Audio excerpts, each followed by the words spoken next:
Phenomenal energy within the Earth creates the destructive forces of volcanoes. Lava flowing from its source at 60 miles per hour. I yelled, "We need to get out of here," but before anybody could really react, it exploded. Burning hurricanes of ash, searing everything in their path. I thought we'd be buried, buried in the car. I thought, oh my God, we're gonna die. Eruptions that melt glaciers. I think we better get the hell out of here. Hurling massive mudslides downhill. Earth's fury has no greater display than the awesome eruptions of volcanoes.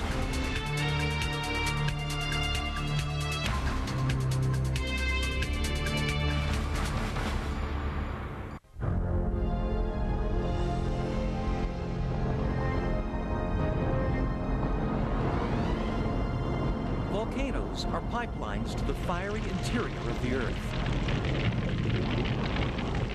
Melted rock, called magma, bursts to the surface as lava, piercing the Earth's mantle like a blowtorch at temperatures that can exceed 2,000 degrees Fahrenheit.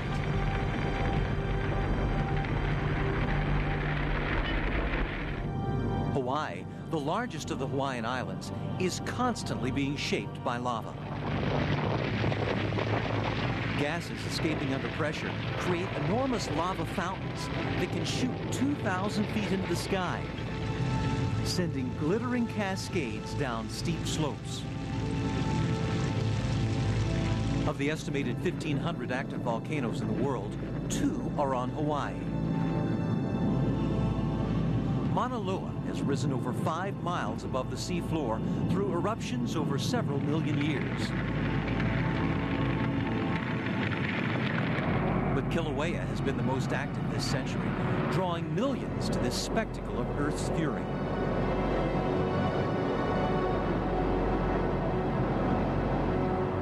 Silent movies let more share the spectacle. This early experiment in color photography captured Kilauea's 1926 eruption. From a 400-foot deep lava lake to massive rifts of fire.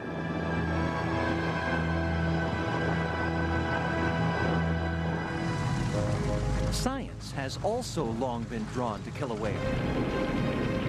During peak eruptive periods, the research can be hazardous, as these geologists are about to discover. The flow coming from the tube has essentially stopped.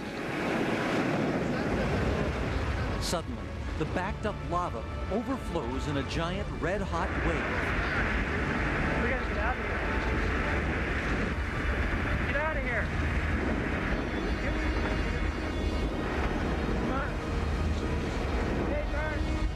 The geologists must scramble to safety because at the lava's source, molten rock can flow downhill at speeds up to 60 miles per hour. Creating one of the most spectacular sights on Earth, a Kilauea lava fall.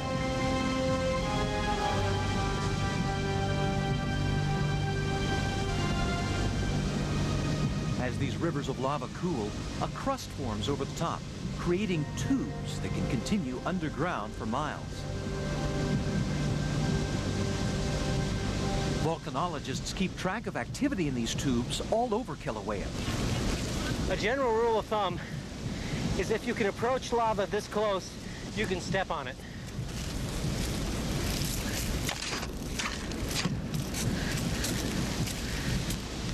I'll shield my face a bit, and then we grab a good piece and take it here to quench. Sarah?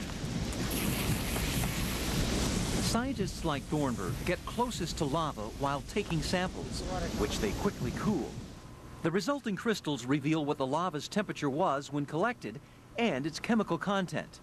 Lava on Kilauea contains basalt, which flows smoothly and becomes black when cool. Close observation helps volcanologists predict what the volcano will do, which becomes critical when lava flows toward human habitation as far as 20 miles downslope from its point of underground origin.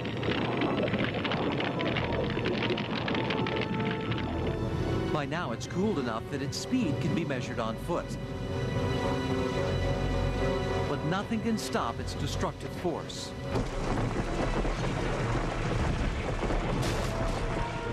As long as people have lived here, they've had to cope with lava flows that destroyed trails, roads, even entire villages. In 1936, the military bombed a lava river to divert its flow. It didn't work. Newcomers don't understand this unstoppable force, which islanders attribute to the goddess Pele. When the Dressler family moved below Kilauea, they thought they were moving to paradise. We moved to Kalapana in 1980 because it was one of the most gorgeous spots in the world, and of course it was one of the hottest spots for surfing. Actually, it was like 8 surf spots within 2 miles. It didn't really bother me that knowing that the volcano was up there. I mean, the entire island's a volcano. But 6 years after the Dresslers move in, Kilauea has a major eruption.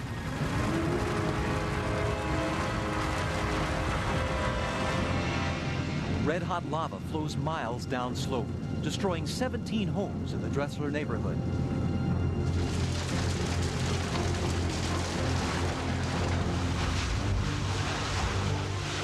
Four years later, another eruption sends lava down Kilauea's flanks toward the Dresslers' home. Lava was continually moving out of the Kupainaha vent downslope, like water flowing downhill. Lava tends to follow the path of least resistance, and eventually it found its way to Kalapana village. Once you really saw the volume that was coming into Kalapana at that point, you realized that there was nothing that was going to be saved. Firefighters try to prevent lava from consuming buildings by cooling the flow with water. This slows the lava down, but nothing can stop it. For days, the flow edges closer, until the Dresslers are told to evacuate. They must remove whatever possessions they can and gather their children. One day they left to go to school on a Monday morning to find out that they were never going to be back here again, which was a real traumatic situation for a 5- and 8-year-old. As the lava flows into the night, it moves deeper into the heart of the community.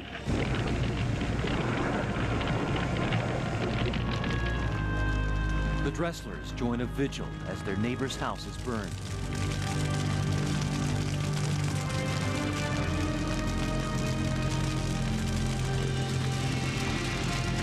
Even though you're seeing your neighbors being totally destroyed, you still have hopes that your dream home's going to be left.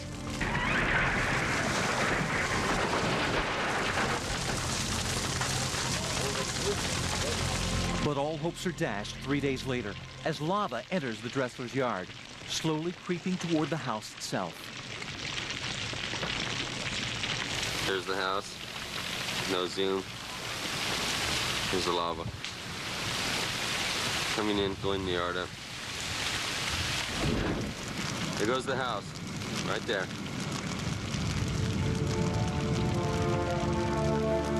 Todd and Mary watch their dream go up in flames. All those memories. A lot of good times.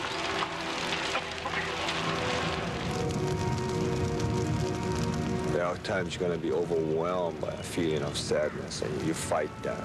And then you get overwhelmed with other feelings.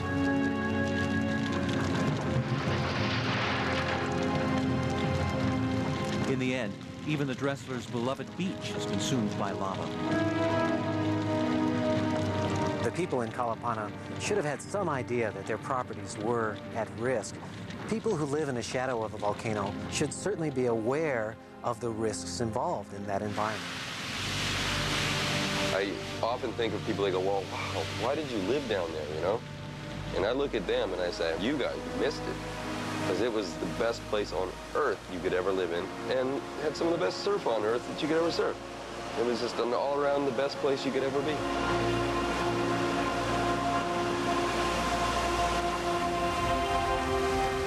Gases from volcanoes may be the reason why Earth is the best planet to live on. These gases help form our oceans and atmosphere. And the warm water where undersea lava shapes continents may be the cradle of the first life on Earth.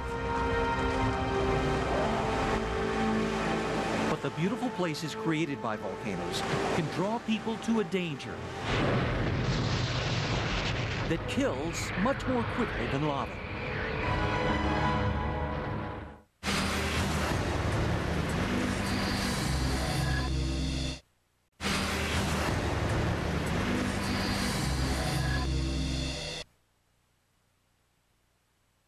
Kilauea Volcano sits on a hot spot where lava rises in free-flowing streams, releasing the Earth's violent energy in a steady flow.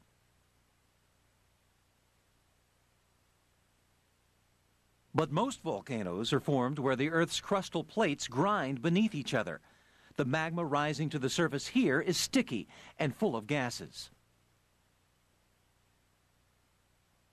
It can plug at the top in a bulge called a lava dome. Tremendous forces build until a 1,200-degree avalanche of ash, toxic gas, and rock hurtles over 100 miles an hour, burning everything in its path.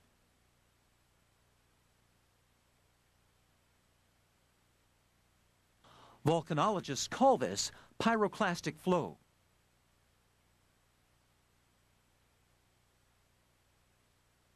Ash hurricanes and actually explode downhill.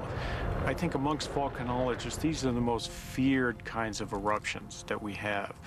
And the reason for this is that they just occur so quickly, so violently, and over such vast areas. There's nothing that can withstand the impact. Lava really is not a big danger. Explosions are what are dangerous. It's like when you have a bottle of champagne, it's full of energy. And when you take the cork out, it erupts, it explodes. Historically, these are the most deadly eruptions.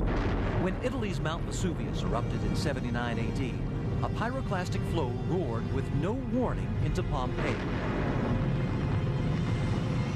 More than 3,000 people were seared where they fell for eternity.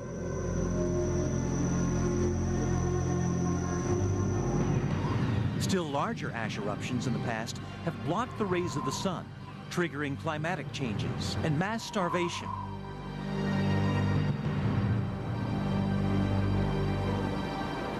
And in 1980, the United States would see its own volcanic nightmare when Mount St. Helens begins to rumble. Risa Kelly and her family don't pay much attention. They just moved near the mountain in Washington State and are enchanted by the landscape. Pack the kids and the dog in the car and go find a new waterfall or a new spot to go look and find a view. But that view is dominated by a volcano, now rocked by earthquakes. Geologists like David Johnston begin to suspect a deadly potential. After a small eruption of steam and ash, a danger zone is established. The Kellys live just outside it. Can you believe it? Nobody ever said, hey, anybody living on this side, you know, you might want to think about leaving. Trust me, I would have left. The Forest Service evacuates personnel, but tourists flock in. The media in camps. Among them is cameraman Michael Lenau. I was young and very adventurous. I love shooting nature. And I wanted that shot that was going to help make my career. And on May 18th, photographers get the shot of a lifetime. An earthquake collapses the north face, unplugging the volcano's mighty force. A deadly pyroclastic flow hurtles out at 700 miles an hour, incinerating everything in its path. I don't remember hearing a noise or even a rumble, but all of a sudden I was just awake. And I looked and it was dark out. My first thought was, oh my God, it's nighttime. There was that crackling in the air. There was the constant rumbling. Now you could feel the earthquake or the aftershocks, and there was an unsettling feeling about the ground. I have never been so scared in my life. Risa is just far enough from ground zero to escape the terrible fate of geologist David Johnston who was killed in the blast.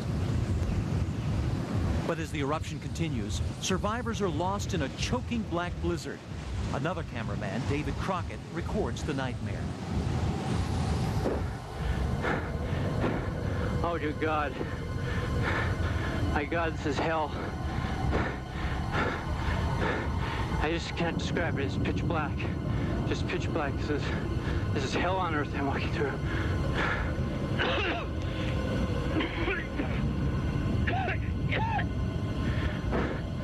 One step at a time. I can just keep walking. I never really thought I'd believe this or say this, but at this moment, I honest to God believe I'm dead.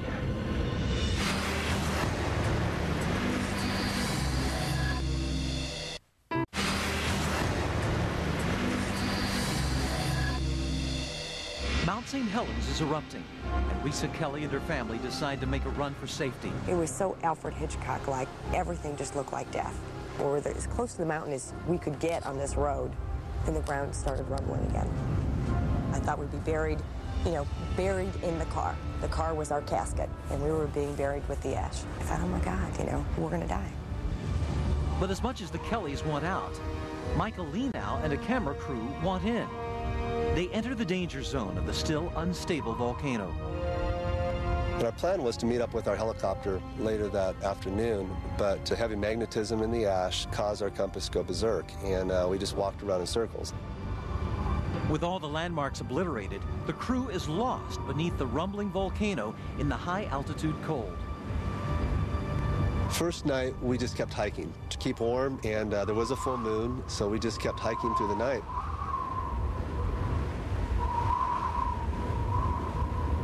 When the second day dawns, they are still lost, with no rescue in sight.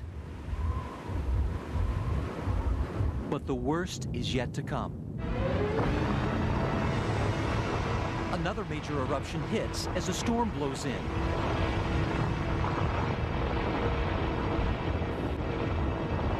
Ash falls with rain like hot cement. Your feet would sink all the way through, and it would sometimes burn your feet all the way up to your knees. All you want to do is get onto a road and walk out of there, but they were all destroyed. Everything was destroyed. It didn't seem like we were ever going to get out of there. And that's when I started to really think about the reality of life and death. On the fourth day, the crew makes a small fire. I remember staring into this little fire. I kept swearing that I heard helicopters. And so I jumped up and ran over to the edge of the ravine, and I saw the little red lights on the helicopter. And we started jumping up and down, and when I saw them leaving, my hopes for getting out really sunk. That's when I fell down on my hands and knees. I heard this voice speak to me. It said, "Michael, look up to your left." So I looked up to the mountain, and one of the trees appeared to me that was broken in the shape of a cross. And I just kept my eyes focused on that tree. And a few minutes later, I saw the blades of the helicopter rise over that ridge, and it just looked like an angel flying over that ridge. And this one guy wearing this big orange flight jacket gave me a great big bear hug. He says, "You don't know how happy we are to find you." And I said, "You want to make a bet?" When the ash finally clears, the world sees the effects of the Mount St. Helens eruption. An entire forest knocked down like toothpicks. A mountain missing its summit. And the seared remains of people caught in a pyroclastic flow. I honest to God believe I'm dead. David Crockett, the other cameraman lost in the ash, was also rescued. But friends say he suffered emotionally from his lonely ordeal for years. Risa Kelly and her family made it out too. But 16 years later, she returns to the mountain that Native Americans once called Keeper of the Fire. The pilgrimage is to show her children what she lived through. And we lived over on the protected side over there, and the ash just came right at us. The part that bulged out the side of the mountain just came right at us. We thought lava, it'll ooze down the side, it'll melt some stuff, maybe some floods. But nobody thought it was going to blow up like a bomb. Nothing that we have that's man-made is that powerful. And to think that you were so close to it is just and survived it. It's a gift. It's just amazing to me. But some were not as lucky, facing the other deadly force on Mount St. Helens, when the glaciers melted, unleashing an avalanche of mud.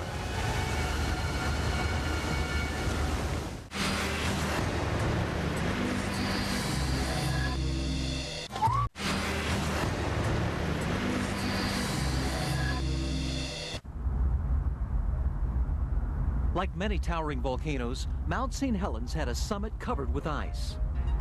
But 6 miles downslope, the piano-playing proprietor of the Spirit Lake Lodge thought he was safe. There isn't enough material. There's not enough material to come down here and affect Spirit Lake. Old Harry Truman was dead wrong.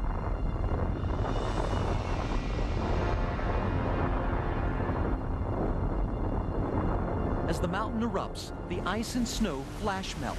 A massive rock-filled avalanche roars downhill at 180 miles an hour.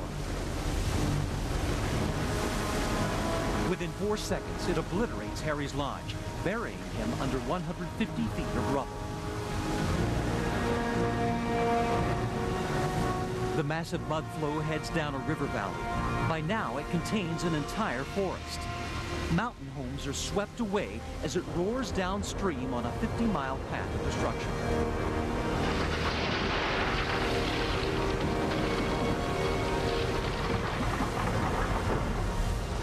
They reported a massive mudslide coming down the mountain south fork of the Truth River. Of the 57 people killed by Mount St. Helens, most die in this mud flow, leaving survivors stunned and bereaved. Just, I don't know. It's hard for me to even realize what has happened. What has happened is a lahar, what scientists call the deadly mudslides that can accompany volcanic eruptions. This is a big sucker. This camera location is not safe. I'm leaving right now. Towering, ice-covered volcanoes are particularly prone to lahars. It's a danger most people don't know about. Okay, guys.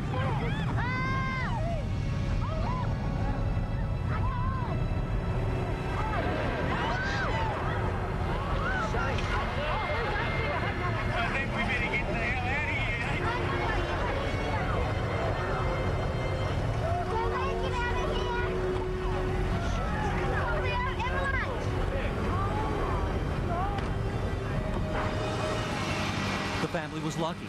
The blast was small enough that the lahar didn't reach them. But people under Colombia's Nevado del Ruiz were not protected.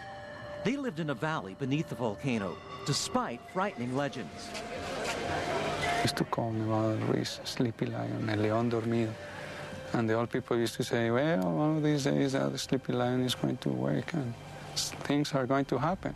Geologist Fernando Munoz is sent into the volcano with a Colombian team untrained in volcanology. We knew that it was very dangerous, but we never realized that it was going to be that serious, that place was going to be hell. Hell is caused by a minor eruption, unheard in the valley below, that melts a glacier, sending a 130-foot-high wave of rock and mud roaring towards the sleeping town of Armero. The big mud flow buried the city of Armero. More than 22,000 people died that night. 90% of the townspeople were killed by the mud flow. Most while they slept. Scenes of the aftermath horrified the world.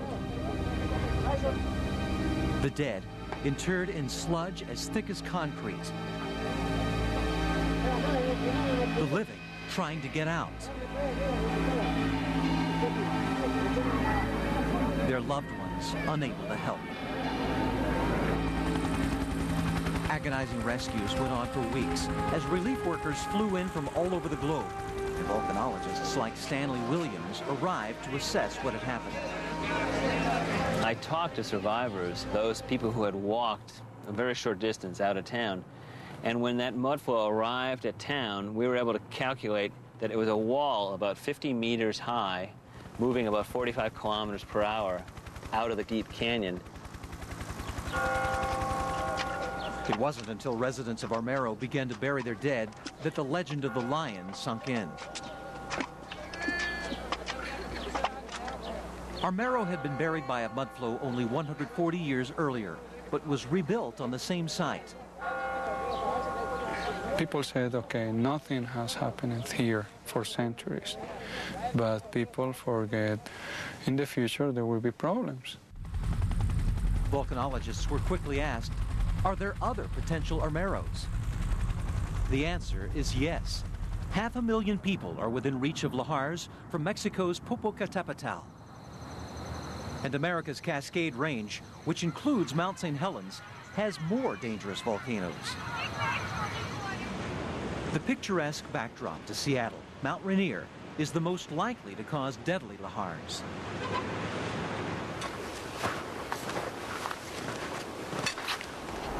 Up toward the summit, geologist Caroline Dreger braves avalanches to assess this volcano's danger. Oh, a new route. Yeah, new route.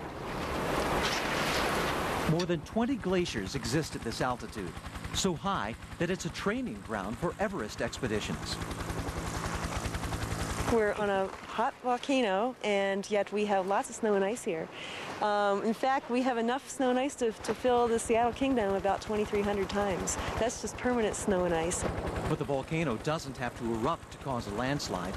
Volcanic hotspots melt water, which trickles down through rock toward magma and sulfurous gas, where it becomes highly acidic, literally eating away the mountain from the inside.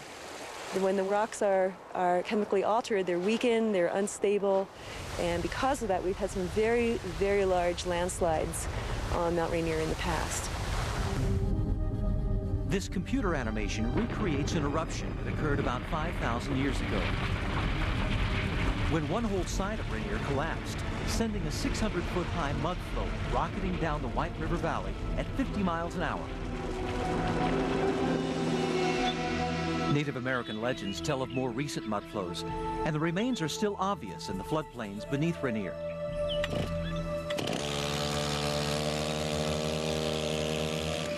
Geologist Pat Pringle's job is to read meaning into the ancient trees felled by past lahars.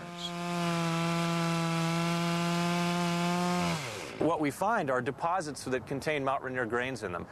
Pumice, pieces of Mount Rainier lava. These trees that are sitting on the surface now were excavated from about 20 feet of the mudflow deposit. And of course, we now have 100,000 people living on this valley bottom, 200,000 people working here. It's now believed that the suburban town of Orting could become an American Armero, a possibility that gravely concerns the town's fire chief.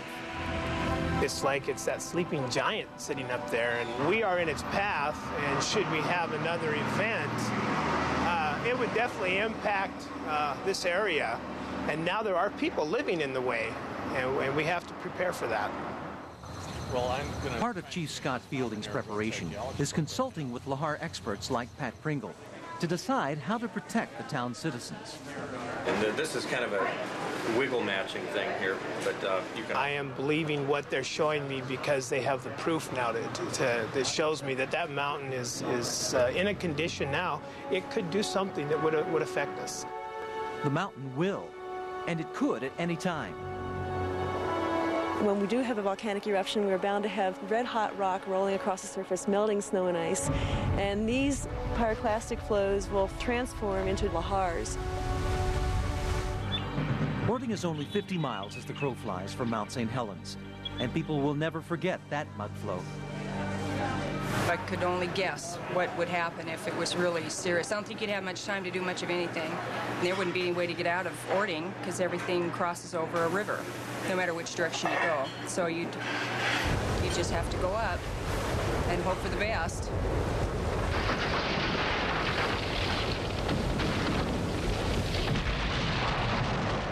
Around the world, millions must now hope for the best. as populations continue to grow in the shadow of volcanoes.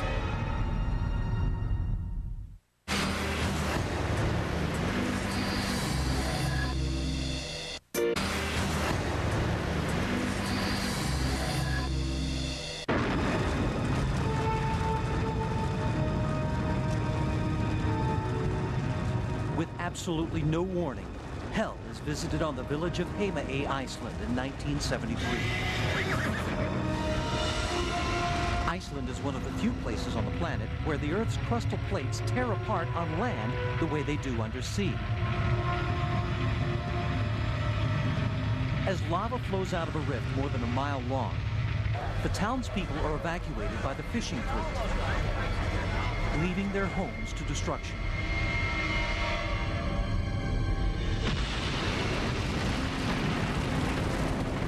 Earlier in the century, the Earth cracked open in a Mexican cornfield, forming the full-fledged volcano Puricatine in just a few years. The last few decades have shown us over and over that the worst disasters all over the world have been at what were not even known to be volcanoes or which were thought to be extinct. The death toll is going up as population pressure has put people into more and more dangerous situations. Some 28,500 people were killed by volcanoes in the 1980s. On the island of Rabaul in Papua New Guinea, 2 volcanoes erupted at once in 1994, prompting a mass evacuation. Ash is really particles of rock. It's heavy. It makes the roof collapse, and that's how some of the worst death tolls happen. It's unfortunately quite possible that it could happen someday, that 1 million people could die. There's actually about 500 million people living close to volcanoes around the world. In the Caribbean Antilles, the fact that the entire island of Montserrat is a volcano didn't trouble its residents. People like Oliver Maeda benefit from the rich volcanic soil and tourist economy. We was living in Webbs. I built a nice little house there, and I was doing well until after this volcano getting busy, you know. Fortunes change in 1995 when the tiny island begins to rumble. People recall terrible stories from the nearby island of Martinique, where the volcano Pele erupted in 1902 in a burning pyroclastic cloud of ash that killed nearly 30,000 people in less than 2 minutes.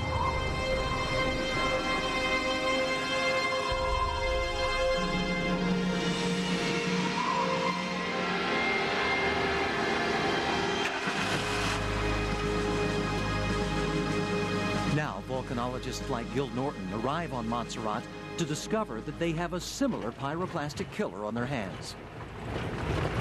We decided at 6 o'clock on a Saturday morning that the alert level should be increased. This alert level means that we should be expecting a rapid step up in activity within a few days. The activity reaches a crescendo.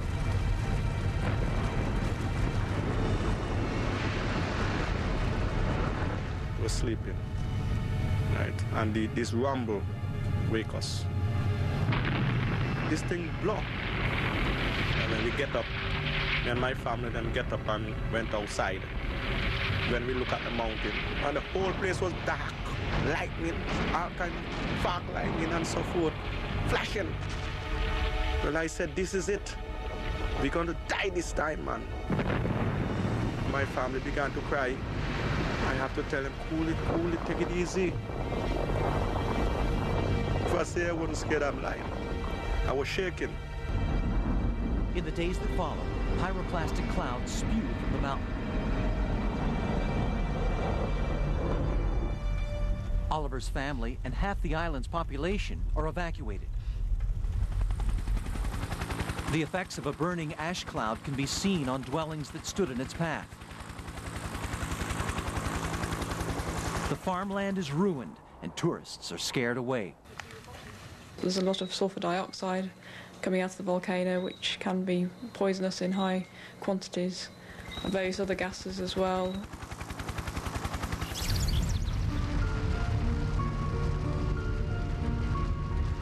Periodic eruptions followed the original blast, sending ash clouds down the island's slopes.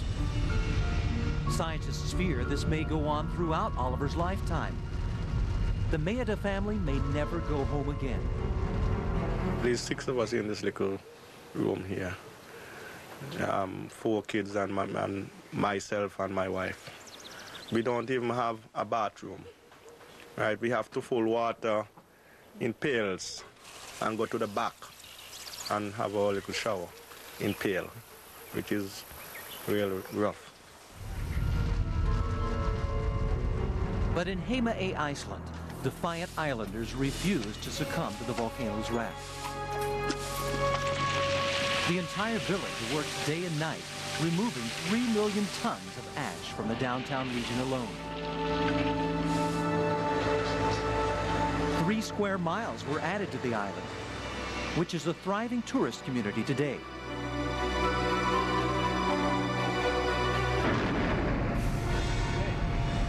But across the world, when one of the biggest eruptions of the 20th century occurs, no one knows if they'll survive. We got to get out of here pretty soon.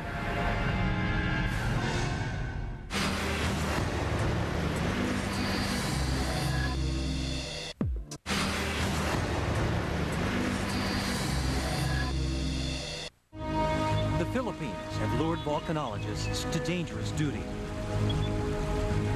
In the spring of 1991, Mount Pinatubo begins to rumble. 100,000 Filipinos live in its shadow, along with 14,000 Americans at Clark Air Force Base. We knew from the geologic history that Pinatubo erupted very infrequently, but the eruptions were always huge. David Harlow leads an American geological team sent to help Filipino scientists assess the threat of this volcano. The seismograph needles are a bad sign. Hope they got a version they're gonna drop in there or something. Geologists are flown up to the volcano to assess its danger. Yeah, I'm beginning to get nervous now. First, they find evidence that deadly pyroclastic flows have erupted in the past. Then, seismic data shows swarms of small earthquakes rising toward the volcano's summit. Sulfur dioxide levels are high, and the worst sign is a lava dome, which may be plugging up enormous energy. That's when we began to take Pinatubo very, very seriously. A week after Harlow arrives, the volcano belches steam and ash. The scientists recommend the evacuation of families living within 6 miles of the crater. A week of more volcanic activity forces Harlow and his colleagues to make a gutsy call. The volcano will erupt very soon. It's time to evacuate over 75,000 people. The signal to evacuate was given at dawn. At alert level 4, the volcano could erupt within the next 24 hours. Now, only a small security force and the scientists remain. We had just very quiet moments wondering, what have we done? What if this thing now doesn't erupt? But it does, right on cue. The landfall that is true in the extreme upper level. Currently about 65, and we just watched it go boom almost right off our skull. Yeah, that's true. The terror it causes is captured by a fleeing serviceman. Hey, this is the largest one we had so far. Do we have everybody? We got to get out of here. Yeah, I seen that thing started going, and I was gone. I think my underwear is about 2.5 miles that way. I was jumping up and down. And I was very excited, I have to say. Not only because it was just a great eruption to watch, but because we had forecast it.